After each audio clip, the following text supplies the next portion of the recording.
Sir, I think you are in mute. Guys, I'm audible? Yes, I hope I'm audible now. Yes. Okay.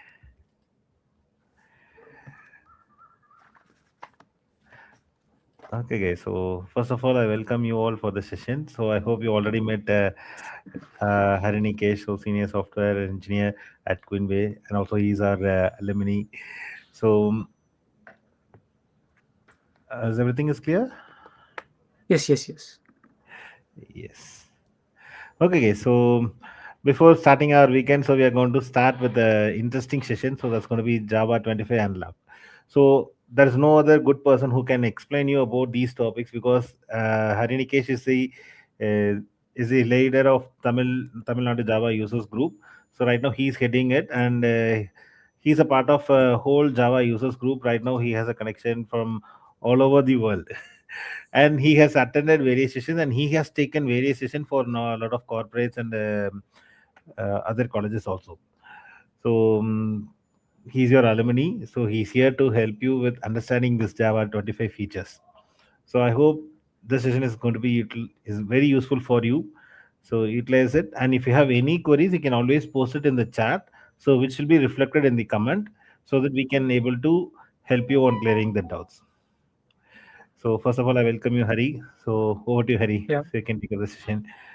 Yeah. Thank you so much, sir. It's been a pleasure to coming back to Ishwar College and delivering a session. So it's yeah. So beyond that, whenever we learn something, we need to know why we learned that, right?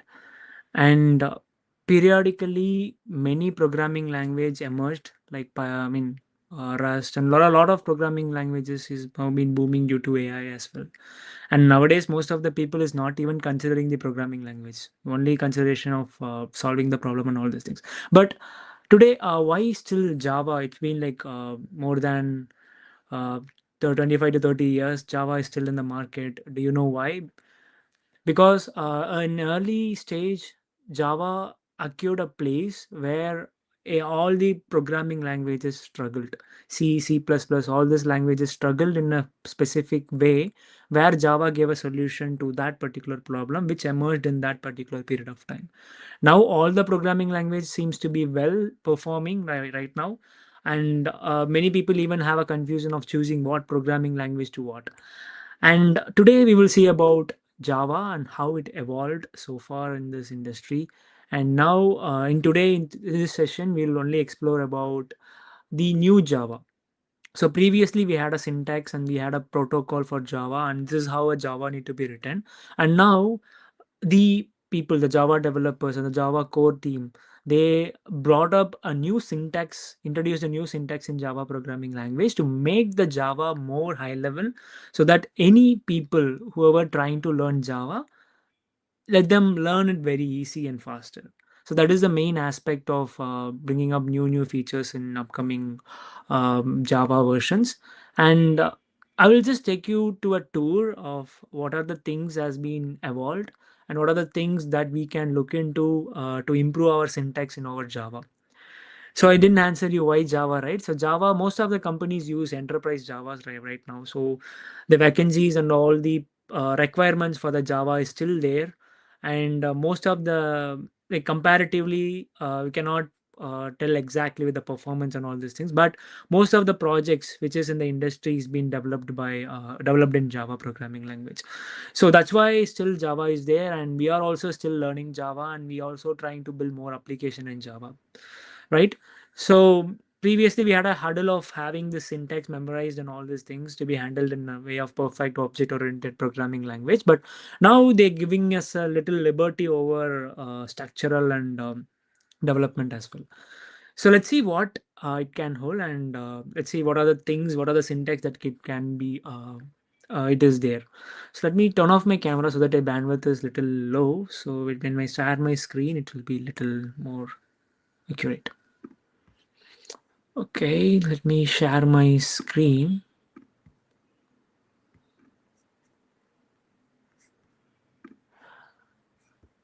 Okay, I hope my screen is visible. Please confirm.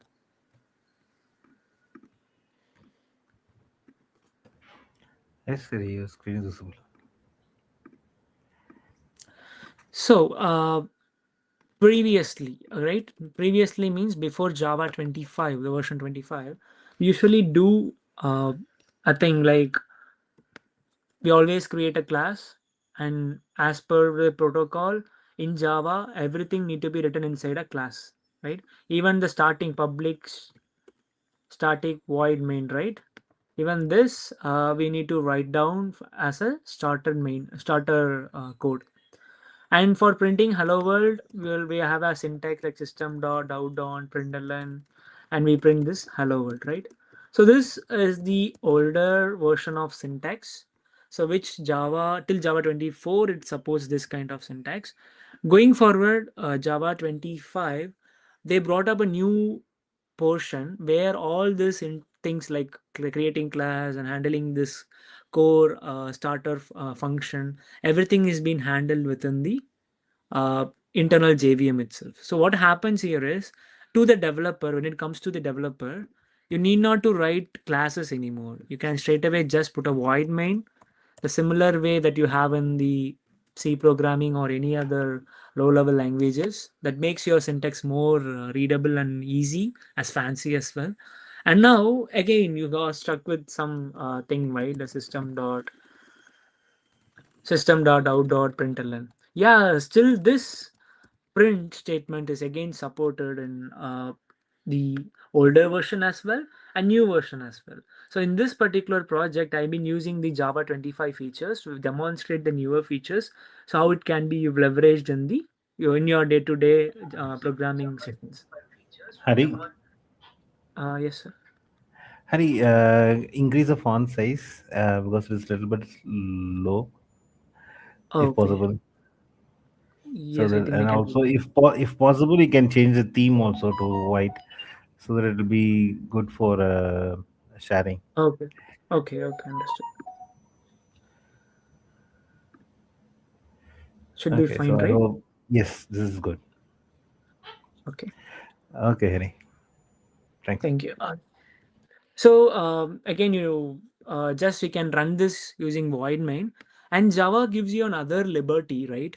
Now instead of giving you system dot out dot println, so much words right here again, so you can just reduce this to io dot read, like io dot println. Just remove this line, and you can just import the lang, which is io input and output, which means, and you can just print it directly. Right, it's super simple, right? So instead of writing a public static void main and a function and a system dot out dot println again a hello world, and all this function need to be wrapped inside a function, I mean inside a class. So you need not to write all this code, only a void main and an io function, I mean io call before an println. And now let's make the things more interesting, right? So do you know like how we get an user input in Java? So if you are practicing a regular Java, we obviously will be using a scanner, right? Scanner is equal to new scanner of system.io. I mean, I am. So in this, again, what we will do if you are getting an integer thing or if you are going to have a name, right? What we will do, we'll just put scanner.next line, and in that we'll get the name. But now oops, I did not know what I'm going to get it here, right? So I need to put again system.out.println, enter the name, right? So if I'm doing this, now I'm just can concatenate this string with the name, right? So this is the older version Java, how you get a user input in Java. So using a scanner class, and you just for an indication what you're going to get, you need to have this function, I mean you need to have this, and again a next line function to get the input from the user in the runtime.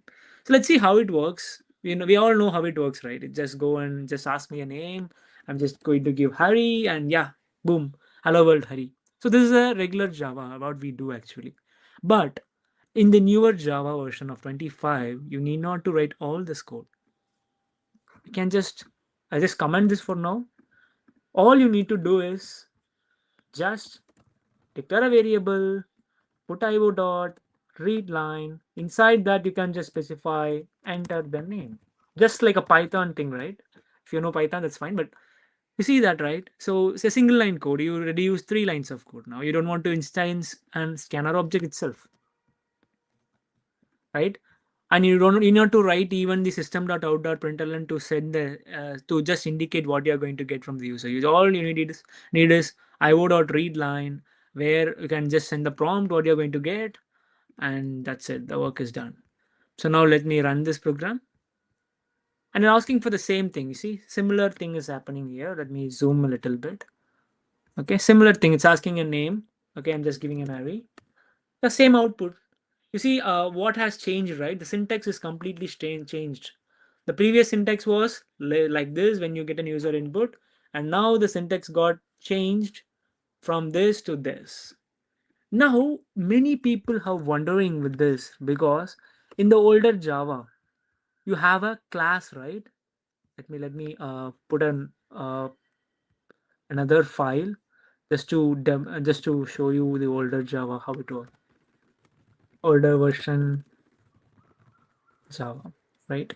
So I'll just put public static void main here. I'll just zoom a little bit. Yes. Now I just put a scanner of scanner. This is how we get a user input in older version. String name is equal to scanner dot next line, and we just print this hello world with name. So this is the older one. Now when you observe this very clearly, you cannot take these things. You cannot write the code outside the class, right? When you write this, it is not valid actually. You see, you cannot run this file and this is not the valid syntax for the Java. But now, you see, even it is throwing me an error, in just an error in the file. It's fine, right? So, but in the new one, in the feature, new one, right? You can take this as a global thing outside the main function, like this. Still you can use this, but since yeah, I can just this is an error actually, so we cannot do this. Maybe I'll just remove this. Let's run the main Java, right? Now you see, still it's asking for the name, but have you ever noticed in the main function, so inside the main function, I did not specify the read line itself. I just printing, right? I'm just printing it. So now it executes the entire file for me instead of just looking into the actual main function. It's the beauty of Java now, where you can even take the global scope out of the function anywhere you want. Right? It's cool, right? Because in older Java, it does not. There's a strict rule that you cannot do that. But in newer Java, there are more number of possibilities. There are more number of syntax leverage that you can do, right? So going forward, if you are writing a skill rack program, or if you are writing any Java program, forget about system.out.println. If you are using a newer version, try to use io.println. And also if you're going to use scanner, think twice before using it. Just go for io.readln. So this is one of the coolest feature. Unless you practice it, it will be little hard for you to adapt. But when you adapt, it is very cool for you to write a program, and it is also very quicker as well, right? Yeah, great. Any doubts? I will pass here. Any doubts on this? Anything that will need to be clarified?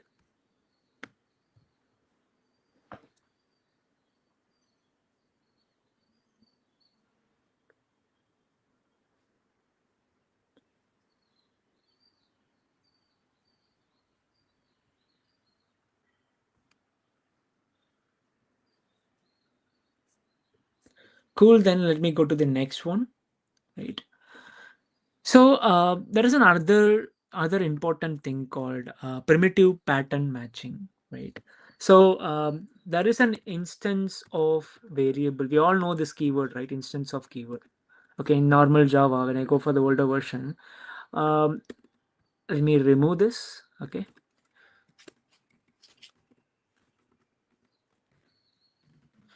In Java, we see everything as an object, right? Let's say if I'm creating an integer a, I mean, or I'll just put it as integer a. It's a class, right? Obviously, it's going to be an object, right? So this is an instance of object integer. Can I add something like this here?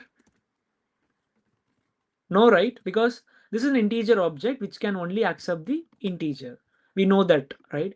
And double, if you put double, a wrapper class double, it will not allow you to put an integer because it's double. You need to give up double value. Again, if I want to put a string, it will not allow me the string, right? Because I mean, it will not allow me the double value or either a integer value. I need to provide a double quote string, any name or Hari or any name, right? So how to overcome this? We overcome this in the older Java itself by providing a heterogeneous thing, which is object. So object is the parent of all the classes of object which you create. For example, I create a reference variable type object. Now it is an integer. Now it is accepting. There is no error, right? I can just go out and print what is a. It's going to print me 1, right? It's going to print me 1. Yeah, it's printing me 1. Now I can also put it as 0.4. Yeah, it's going to accept that as well. It's going to give me 1.4. See, no error. This variable can also accept an string as well. So how it's doing is, because object is a parent class for all the classes that we have in Java, right? So most of the people, most of the time we do some parsing, right? Let's say I do some operation. Let's say, for example, I add a number 1 plus 2, but it's throwing me an error. Why? Because as a Java doesn't know whether this object is an integer or not. It's an object. Doesn't know whether it is an integer or a string or whatever it is. So it's throwing me an error. I am unable to do an addition operation here with an integer here. So how it can be done? In older Java, we do this by checking if an object is instance of integer, then we just do an operation like this. Okay. Now we make a little typecasting. So instance of integer I'll put I here. Now it works. Now what happens here is, whenever I run this program, this will check whether this a is an integer or not. Yes, it's an integer. So it will be coming here, it will be running its function. Or I can just write it like this. If a is instance of string, okay. Now I'm going to just concatenate hello world with the a, not a. I'm going to keep it as s because s is the thing, right? So let's see how it works. When it is an integer 1, when I run this, I'm getting an output 3. How it's possible? Because its value is 1. It goes and checks whether it is an integer. Yes, it is an integer. Now 1 plus 2 becomes 3. And that's why I'm getting an output 3 here.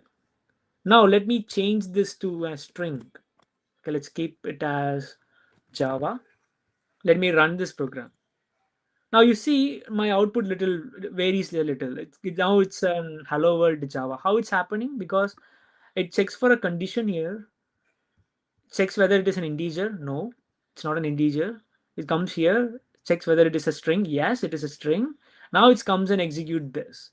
Now I hope you guys would have understood what is instance of, why we use instance of, right? This keyword to identify the object's signature, and we will utilize them for our own aspects, right?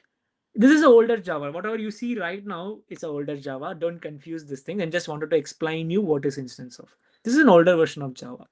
Now let's see how beautifully we can change the syntax to the newer Java. Let me move to our main.java. Let me create a similar kind of thing here. Okay, here, yes. Okay, so now instead of doing this, we can do and take the primitive thing directly. So here you cannot put a primitive data type here. We all know that integer is a wrapper class is an object again. It's not an primitive data type again. So what's the difference between primitive data type and an object is primitive data type will allocate the bytes directly into the memory, but the wrapper class will not directly do it. It will allocate the memory in the heap. There is something that will be happening internally. So which is the best practice is to convert it as an integer like this. So that's what we have achieved in the newer syntax, where we use a similar kind of thing but little differently, where we just use it as a instance of, and let's say if it is an integer, we'll put it as int of I, right? So this we can utilize to io dot print ln of I should be working. I need to set the preview. Yeah, so this works because it knows. Previous Java does not allow you to move from object to a primitive data type, but in Java 2025 now it allows you to move from primitive data type. I mean object to primitive data type. So it's a beautiful feature. And going forward, if you are only thinking in terms of object in Java, you got a new playground to play. Now you have a new primitive data type that coming into the picture that can align with the objects to work. So that is a concept called auto boxing unboxing, right? So that concept is little handled internally here. So it's a greater feature that we currently have it in this way, right? So how this can be leveraged? For example, this is instance of right. So this can also be written as something like this. I can write a switch case, wrap it around a, and I just put a case int I can tell this is io dot println. It's an integer. I can also put a case double io dot println. That gives you double. Case anything that can be any primitive data type if you want, but I'll keep it as default now. Default. Let me print io dot println. I don't know. So see how things got easy now, right? Maybe I'll just change the variable name. Okay.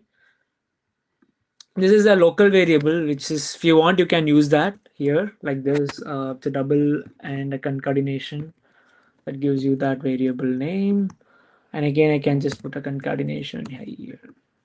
So that's our point, right? Yeah, so when you do this, the pattern matching happens here dynamically, right? So when I run this, you see when I stop and run this, so asking for the name because I have something here asking for the name. I'll just comment this out.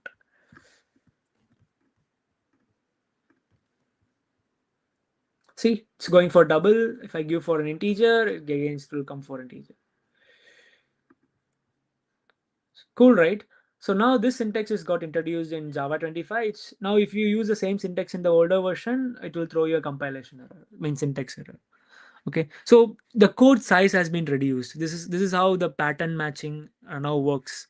Previously it was with the objects. Now it is again got come down to the primitive data types. Okay, now we have other new feature, but for that you need to understand what is packaging and module import declaration and all, but I'll explain you as much as I can.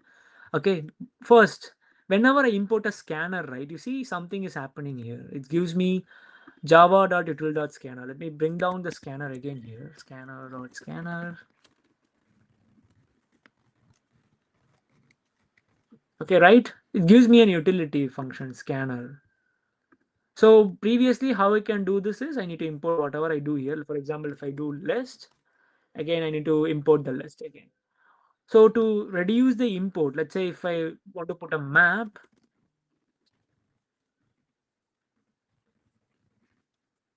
array list, again that will come as separate utility.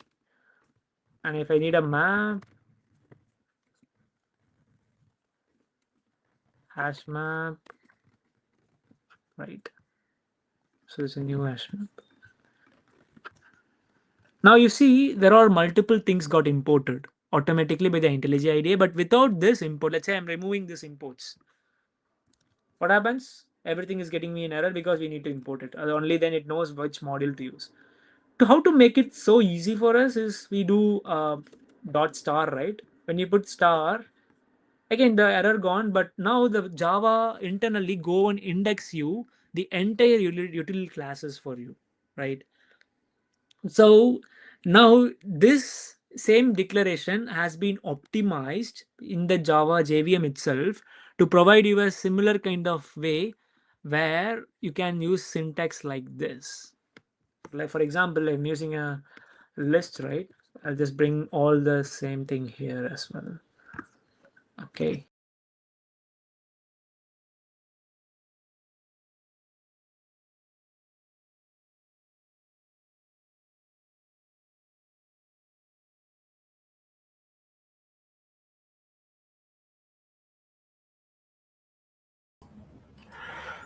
Guys, please be online. So I hope his system is offline. So he'll be joining back. So meanwhile, you to try open your IntelliJ or any IDEs and try to create a Java program without class, without a system.out.println. So to get a value without input, so store a value, store an object without creating a data type. So these are the examples he has shown you. So maybe you can try that out. So until he is joining back, so please stay online. So meanwhile, you can open your laptop and practice these examples that has been shown by Harinikesh.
Okay, sorry guys, I think there is some technical issue, but fine.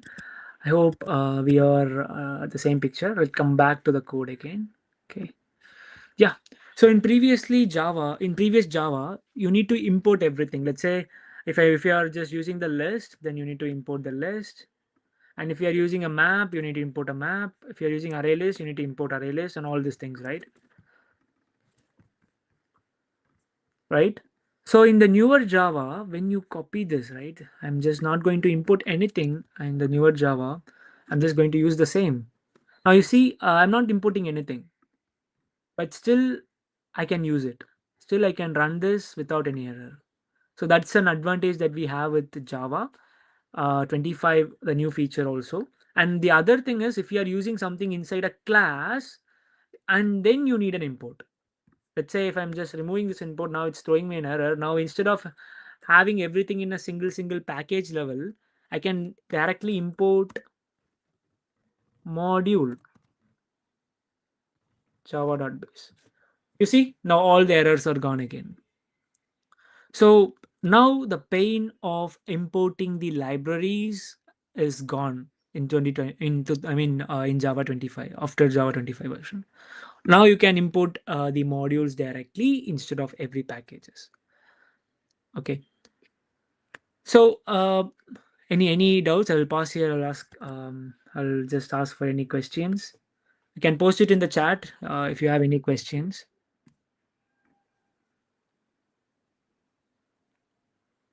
Okay, and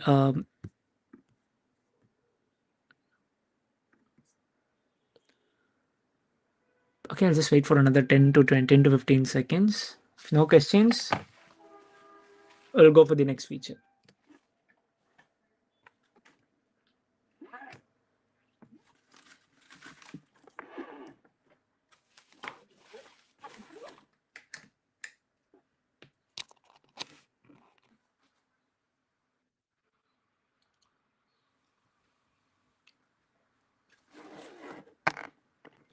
Okay, great. Then let's go ahead on the newer features which been introduced, and the most important. The Java developers were very eager in getting this is scoped value.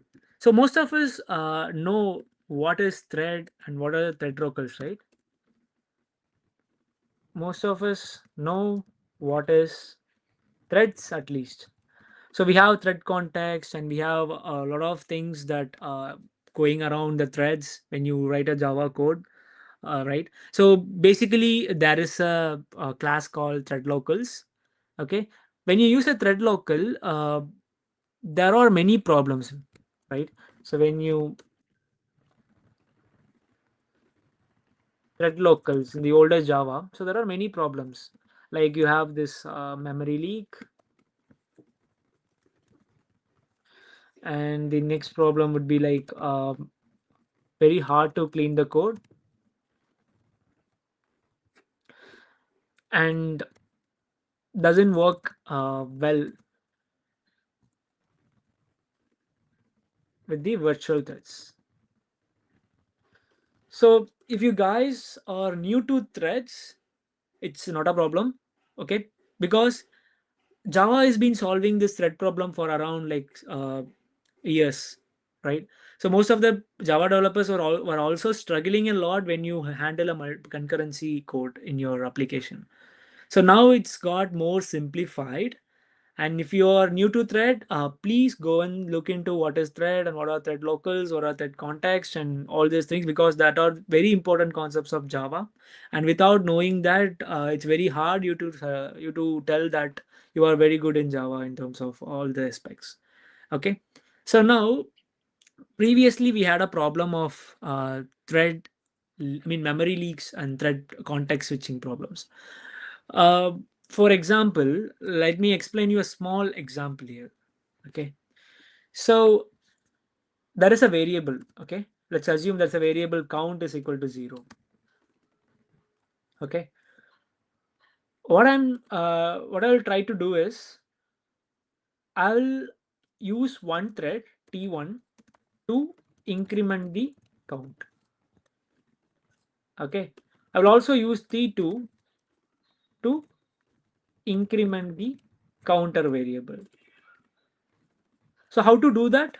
Let me do the same in the older Java and explain you how it works first of all.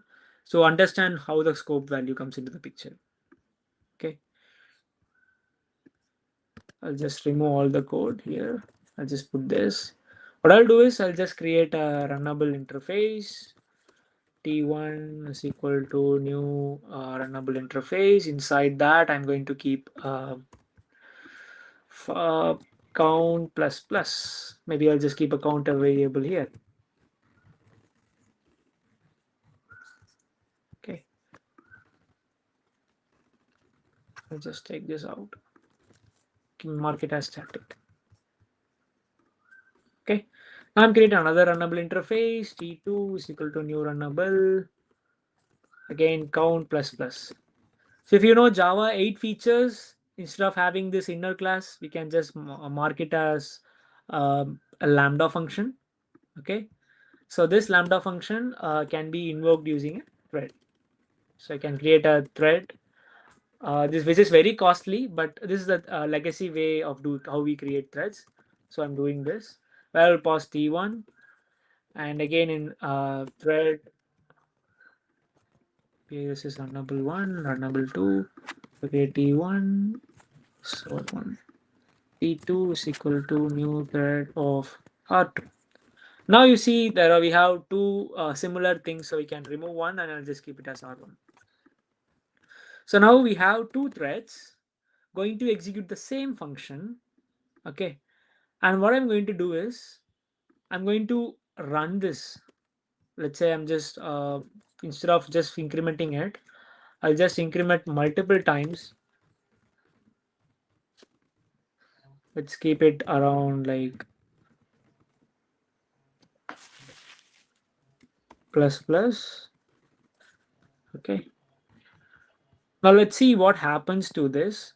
There are two things going to happen. Two thread is going to execute. One thread is going to execute this and increment the count from 0 to 100, and another thread is going to execute this and give me again 100 to 200. So ideally my output should be whatever it should be, like 200, right? Let me start the threads T1 and T2. So my expected output should be 200 because one thread is going to increment from 0 to 100, and other thread is going to increment from 101 to 200. Let's see what happens.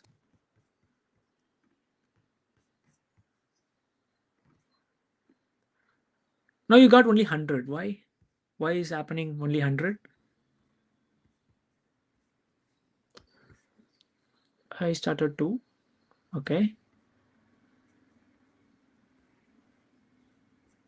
Anyone know why it is went only till 100? It should be 200, right? Because here it is again thread 1 that's going to do execute the same function, and here again thread 2 it should be executing the same function. It should give me from 100 to 200. Let's say anyone is going to get the answer. Tell the answer.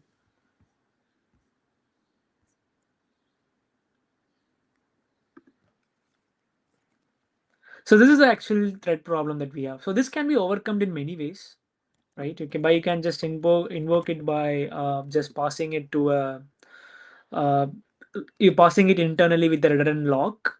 You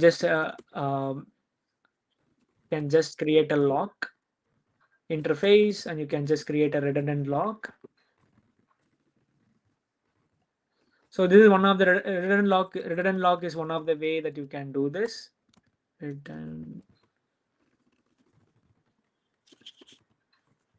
Reentrant lock. Yeah. So this is the one way you can do. You can lock the threads, and you can do that. So this is one way you can do this, but I'll just tell you the easiest way that you can just do a better way. You can do this better. Where I'll just create another function here, static synchronized void increment. Now I just increment count inside this function. Now I just call this function there. Right, now let's execute this function.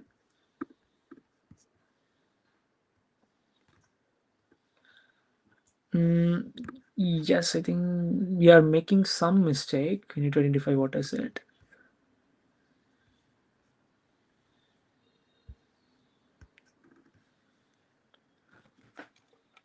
Okay, so when you play with threads, there are a lot of outcomes that you can unexpectedly can happen. Maybe I'll just check this example. I'll just post it in the group with a proper example, right? So for now, let me tell you what is the thing that got introduced for overcoming this thread local thing is the scoped values. So we had the problem of having the context switching things. For that, we in Java 25 it got introduced with scoped values, where you can just create a variable for scoped values. So this is new in Java 25. Previously, it was not there. Okay, so here you can just create a user or anything that you want to be there. Scoped value can be initialized with new instance like this. Okay, now you can use this scoped value super easily, where you can we have a static method for scoped values where user comma Hari or Java, you can put anything dot run.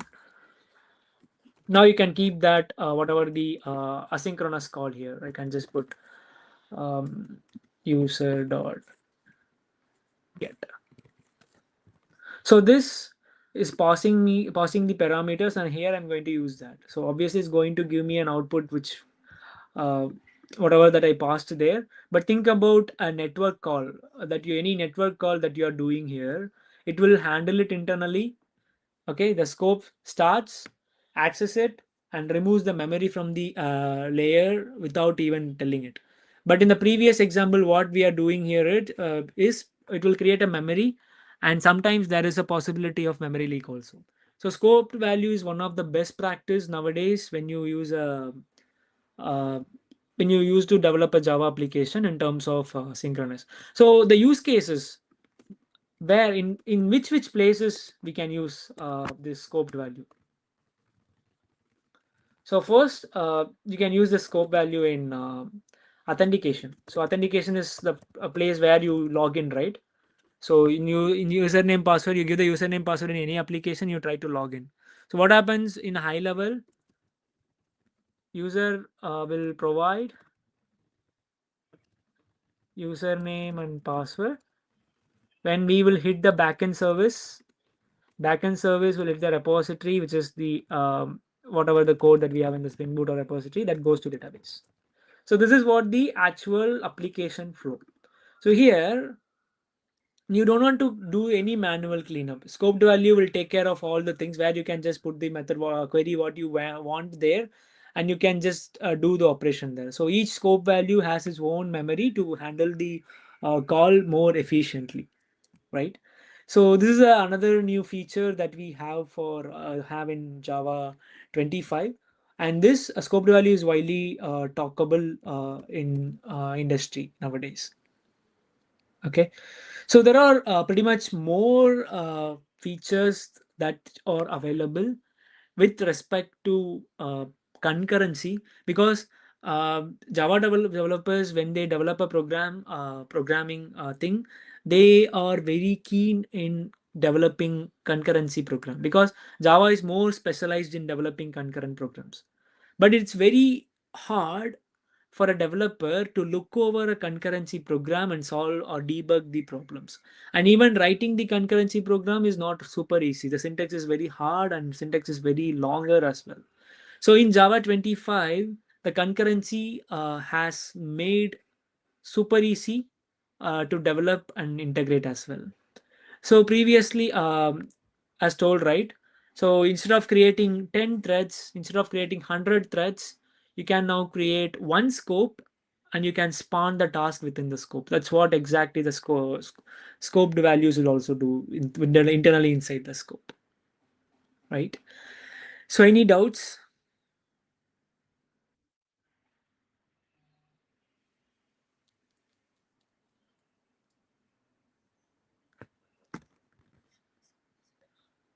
Any doubts?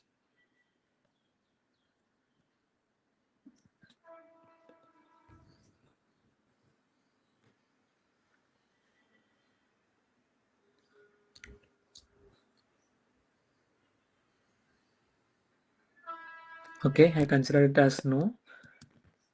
Okay, another coolest function. Okay, so everyone know the keyword volatile. Okay, listen very carefully.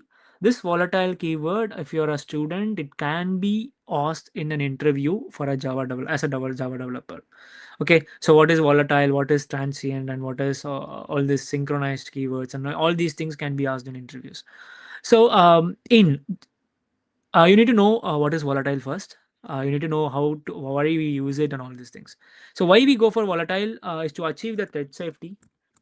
Okay, to achieve thread safety, we go for volatile, and for lazy declaration, we go for volatile, and for optimizing things, we go for that. But again, lazy. What is we need to know what is lazy initialization, right?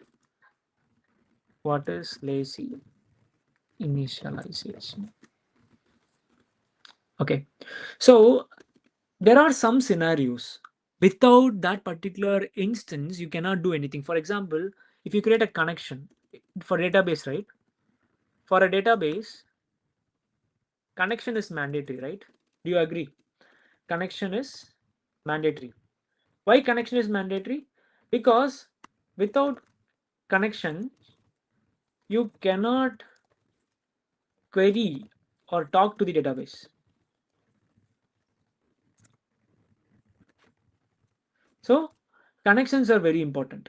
So it's very crucial to have the connection object binded to the program. So before you executing any queries, the connection object should be in the place to do that, right? So for some reasons, Java will not allow you to provide you the lazy initialization for some of the objects. But in Java 25, you can do it using stable values. So currently, if you want to achieve in Java, older Java versions, if you want to achieve the volatile things, you can just put private volatile connection. Connection is nothing but it's a SQL interface, right? I cannot use it here like this. I'll just move it here. So this is how we create a volatile connection object. So this is what we tell it as lazy initialization. Okay, so you can initialize connection anytime you want, like this dot or commit, or you can just put connections is equal to new connections. It's an interface again. Okay, you don't want to put the interface directly here. You can just put any data source connection, but currently I don't have the data source implemented here, right? So now I can just make it as static, right?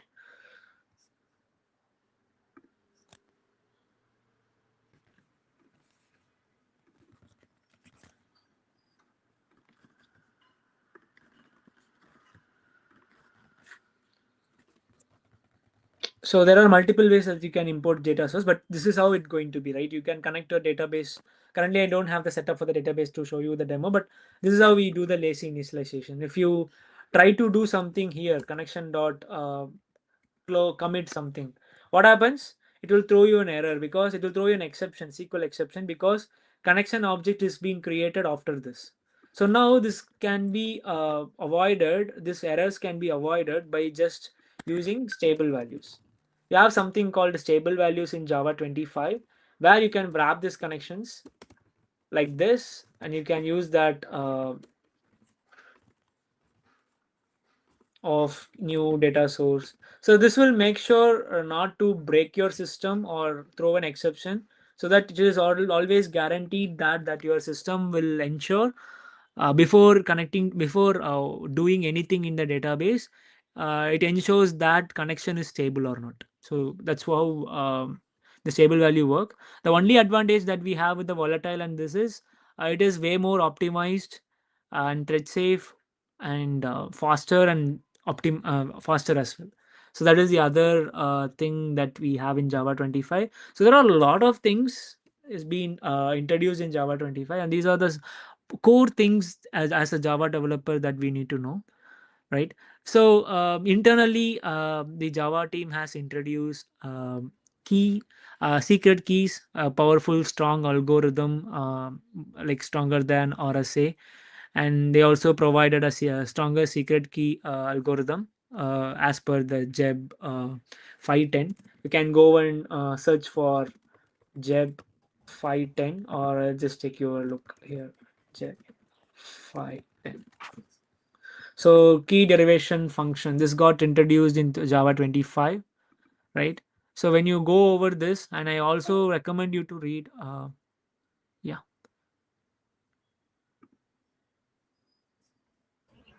Hari, sorry, sorry, Hari. Yeah.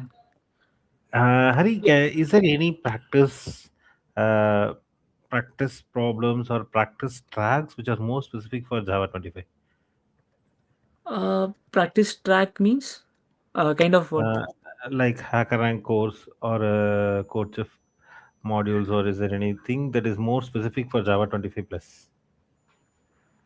Uh, so far, there is nothing like that, because Java 25 is not restricting the lower versions of Java, because it also encourages the lower versions of No, no, no, Java. no. So what I'm asking is, so like JEP. So what I'm asking is there any specific website or a tutorial page which can guide them to know all these features in detail, apart from your sessions? Oh, okay, okay. Like how, what are the things where I Yes, can get this, all this, right? yes, yes, It yes. should be available So in the web actually. This is the most official one, where we can understand what is coming coming in which version and all. But if this is not more user friendly to learn and read, you can go for Java Dev website. So dev.java website. So this is the other website where you have the little about the tutorials also. So also have you have the latest news and upcoming events and all these things. So you have, so it is also split up into multiple videos that you can watch over internet. But the only catch is each video will be around like 40 to 50 minutes, where they will be going through all the things about Java. So specifically, if you want to know about only Java 25, it's better for us to look over the documentation of Oracle directly into this, like 20, this is 26, sorry. So if you want, if you are expecting something that should be only specific to 25, I think there should be multiple blocks being available in internet. So I think that this one will be fine. So this one. So these are the things. These are the new things got introduced in Java 25. So far what we saw, right? The primitive type matching. So this is the instance of thing what which I explained you the cases, right? I taken mhm. the reference from here, and this is an official documentation as well. Here the stable values which I was explaining you right now, and how it can be leveraged. And the void main, right? This is cryptocurrencies for this key derivation. The void main should be around here somewhere. This is the module import, which I mentioned, right? Instead of importing each packages, we can import directly the module. And sometimes if you use inside the void main, you don't need not to import anything. The Java take care of that. So this is the best way you can go and see things. I understand like nowadays people go to ChatGPT and see things there. Yes, yes, yes, But yes, I genuinely tell you guys, I mean, I will genuinely tell you guys to leverage the things, right? Use the technology to learn. That's yes. not a problem. But make sure whatever you're learning, it's a legitimate one. Whatever the ChatGPT is going to get you is also based on some philosophy can be written by any developers in the blogs. So when you go and see the official contents like this is the truth, source of truth. So if ChatGPT is deviating from this source of truth, yeah, it's obvious the ChatGPT is going to hallucinate. So imagine a situation, someone is asking you, well, how many new features got introduced in Java JDK 25, and ChatGPT tells you like 60, and you're asking the ChatGPT what is the new features that is available, and it gives you a lot of new features, which is also included in JDK 24, 23 as well. So that then there your learning curve makes it more difficult to understand what exactly is being released in 25. So JEB is one of the official open JDK platform where you can go and explore a lot and lot of new things about what is next, what is in backlog, and what is going to come, how you can adapt to it in the future. So this is the one of the official JDK content that you can go and explore. And if you have any resources, most of the people just read this and prepare a YouTube content or prepare any based on their understanding, they bring up something. But if you able to understand this very clearly, then you need not to go and to refer anything else. But it's okay to go and refer the AI and all these things, but make sure you check for the source of truth authenticity as well. Yes. Yes, Hari. I hope still we have not started after 4 points. We have not crossed even 4 points. There are a lot of the things are there, Yeah. but due to time constraint, it's already four. Yeah, and this is another important. I mean, not important. A more thing. I mean, the regular syntax has been changed in towards constructors. So previously, the constructors are too restrictive. Now it's very liberate. I mean, it's more regulated, and now you can use it as a fun. I mean, use it as like however you want. So there are lot of syntax also. I was planning to cover this, but due to some time constraint, I was unable to do that. Like people, So you can also go maybe and next time, explore this. next time we can see. So right now, the hot topic which is running around Java was virtual thread. I hope so. Yeah, that's but yeah, that's our topic, and it's released in So Java 21 itself, right? yes, so maybe the next session we can plan for that also. In that also we Mm. can cover these things also. Hari, what do you say? Sure, sure, sir. But before getting started to that, we need to make sure that people are more aware of threads.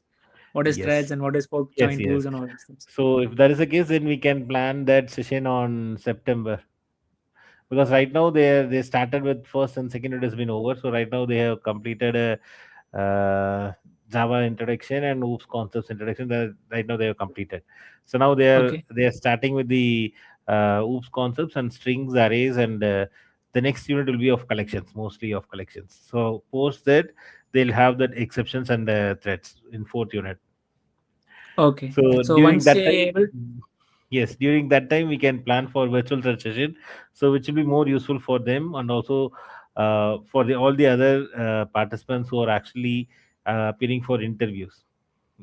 okay. So that will also help you. That's my opinion. So what's your opinion on that? Obviously, right, sir. That should be fine. Okay, Harry. Super. So thank you, Harry. Thanks for the time. So thanks for giving us with examples. So guys, I hope the session was useful.